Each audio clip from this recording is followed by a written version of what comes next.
એકવાર બનાવો ને તો ઘરના બીજી વાર બનાવવાની ડિમાન્ડ કરે જ છે. તો આજે આપણે સરસ મજાના ખાટા વડા બનાવવાના છીએ, નવો નાસ્તો.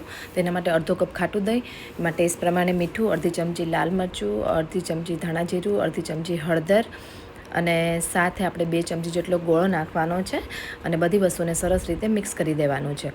હવે એના અંદર 1 કપ જેટલો અહીંયા પીળી મકાઈનો લોટ લીધેલો છે, અડધો કપ જેટલો ઘઉંનો લોટ, અડધો કપ બાજરીનો લોટ.